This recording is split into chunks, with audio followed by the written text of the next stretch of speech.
Welcome to the mini lecture on gels and gelatin. So I think most of us at some point in our lives have probably had some sort of a gelatin dessert, or at least seen one. And I think when people talk about Jello nowadays, they think of a fruity sort of dessert, sometimes with fruit in it or whipped cream or something on it. But we use gels in a lot of other places as well, gelatin-based gels. Most often you see them in candies, so things like gummy candy are made of gelatin, and a lot of other types of candy like jellied fruit candy, marshmallows, things like that. Those also frequently use gelatin for structure. And we'll talk about that as we go through our lecture today. So what exactly is gelatin? Uh, Gelatin is an animal product, and it's something that comes from the tissues that contain something called collagen. Collagen is a type of protein, and as we'll learn now, and even more when we talk about the meat lecture, collagen is made up of two gelatin molecules fused together. And when you heat collagen, it falls apart into its two individual gelatin molecules and it has sort of a jellied-like quality. So if you've ever had the experience where you've cooked a meat product like a roast or something, or a Thanksgiving turkey, and you've come back to it the next day, it's not unusual to find a little bit of jellied substance on there, and that's the result of collagen breaking down. So to make gelatin, what they do is they heat up animal tissue and they take the gelatin part out, and then they purify it. So they make it colorless and odorless. Nowadays, uh, most of the gelatin that we get comes from either beef or pork tissue. Although originally, uh, gelatin came from fish. Um, it used to be called isinglass, as you can see in the slide here. It was generally derived from fish, but we don't really get it from fish anymore nowadays. It's pretty much cattle or pork. So they convert it into gelatin by heat, which, as I said, and they purify and then refine it. And then they dry it back down into a powder that is, very high quality gelatin, is colorless and odorless, because if you're making cherry jello, you don't really want to have it have some pork undertones. That would kind of ruin that jello product for you. So the high quality stuff, they get rid of all of those flavors and colors. We're going to talk about the three phases of gel formation: hydration, dispersion, and gelation. And I always like to put up a photo of some horrible Jello creation. For those of you who were not around in the 50s, 60s, and 70s, um, putting things in Jello, particularly salad ingredients in gelatin, used to be considered very gourmet and very high-end. And so if you were somebody who prided yourself on food you served, or you were a foodie at the time, chances are you probably enjoyed your share of uh, gelatinized salads. So this one here looks like it's got olives and tomatoes and all kinds of other vegetables in it. So probably not something we would consider quite as palatable now. But in 1960s America, that was pretty high-end gourmet. So the first phase of gel formation is called hydration. And this is where the dry gelatin is added to a water-based liquid. What happens is those crumpled up molecules begin to unfold and absorb water. So when they're dry, they're kind of crumbled up, and as you can see in the drawing there, the water causes them to relax, to open up, and then in a process called aggregation, they begin to come together And when those chain-like molecules come together, they tend to connect at certain points, which is the process called polymerization. They form polymers. So as you can see in the definition here, joined or cross-linked at random spots to produce a three-dimensional structure, something like a pile of dry brush.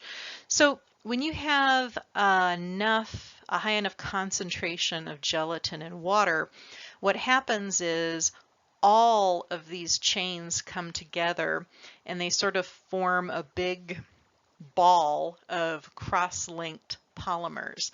And those together are what creates a gel. So essentially what happens is the water, the water-based liquid that the gelatin is dispersed in becomes trapped within the network of the polymerized gelatin. Gelatin can absorb quite a bit of water. You can see it can absorb up to 10 times its weight when heated in water. Heat is something that helps this process go. It helps the aggregation process and the denaturation, the unfolding of the long, thin, chain-like gelatin molecules. Anytime you add a solid to a liquid, you end up with a solution that can also be referred to as a sol, S-O-L. And if you may remember from the basic science lecture, one of the things that we talked about was solutions. We talked about true solutions, we talked about colloidal solutions, and this is an example of a colloidal solution. The gelatin molecules are fairly large, but they're not so large that they precipitate out of the liquid into a solid form. Rather, what happens is they spread throughout the liquid that they're put in, and they just kind of they stay intact. The proteins don't disassociate from each other. They just spread out and relax. And then, as we mentioned, them ultimately cross-link with the other protein chains that are out there. So it's colloidal, they don't dissolve. And one of the things that you may notice if you've ever made Jell-O before or used gelatin for anything, they always tell you to use boiling liquid or very hot liquid and to stir. And both of those processes help the gelatin chains, the molecules, open up, hydrate, and disperse really well. So you want the gelatin dispersed as thoroughly throughout the liquid as possible to make a good, effective gel. So the final process is called gelation, and that's where we have the molecules, the gelatin molecules have rehydrated, they've dispersed all throughout the liquid, and then the whole thing begins to cool down. So when you used boiling water or very hot water for the dissolving of everything, once it begins to cool, that's when the liquid absorption happens. So your network, your polymers are all in place, and now they're ready to absorb. And that happens in the cooling process. The water begins to be kind of sucked up into this mesh network that you've set up. And that's when the gel becomes like Jell-O. It gels up and it becomes thicker. So the other thing that you've probably noticed if you've ever made a gelatin mold is that that gelatin is going to take the shape of whatever you put it into. So, and that's just because that's where the molecules oriented themselves when they began to take on water. And then the whole system becomes much firmer as it cools down.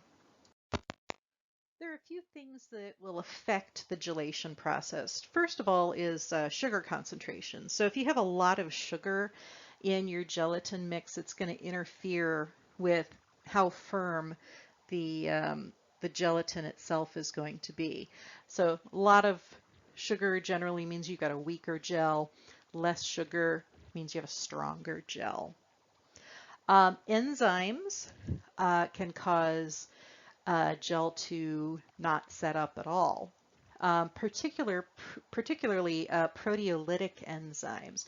Proteolytic enzymes mean that they break down proteins. So gelatin is completely protein, and what enzymes do is they essentially digest protein. So if you have something, you add a food to your gelatin that has a lot of proteolytic enzymes in it, that gelatin is just never going to set. It's always going to stay liquid because those enzymes prevent it from setting up. And so some of the food examples you see on there include pineapple, which contains an enzyme called bromelain. And then kiwi and papaya also have enzymes that are proteolytic. That's why you can't make Jell-O with fresh pineapple. It just will never set up. Now, canned pineapple will work because canned pineapple is heated, and heat deactivates enzymes. So the only way you're going to have pineapple in your Jell-O is if it's a canned variety. Gelatin concentration. The more gelatin you have in your water, the stronger and thicker it's going to be. It doesn't take a whole lot of gelatin to gel up a lot of liquid. You only need about 1.5 or to 2% concentration of gelatin to get a good sturdy gel. So something that's heavily gelled, like say a gummy bear candy, is going to have a pretty high concentration of gelatin to give it that texture.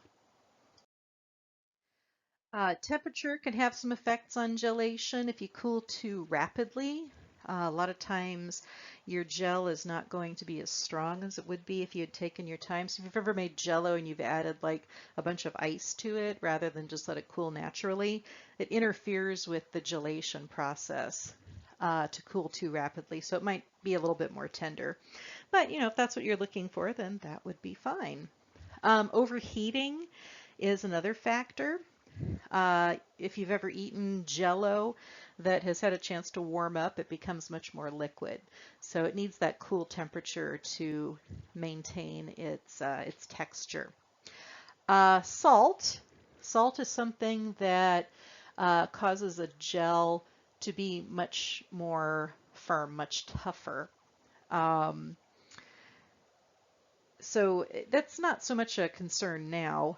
When nowadays people make gelatin, they're not really putting salty items in it. But in years past, when they would put Jell-O, or they would put salad ingredients in Jell-O, like ham and cheese and that kind of stuff, that might have been more of a concern. And then acid.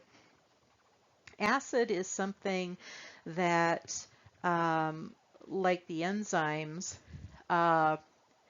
it can interfere with protein. Actually, it can deactivate protein. So if you've got too much acid or a real acidy ingredient in your gelatin, you may need to add more gelatin to counteract that so that you still have the ability to gel. In the 60s, 50s and 60s, a lot of people used to eat something called tomato aspic, which is essentially tomato Jell-O. So it had like tomato juice or tomato sauce in it. And so you would have had to add, because tomatoes are pretty acidic, you would have had to add more gelatin to it to get it to gel effectively.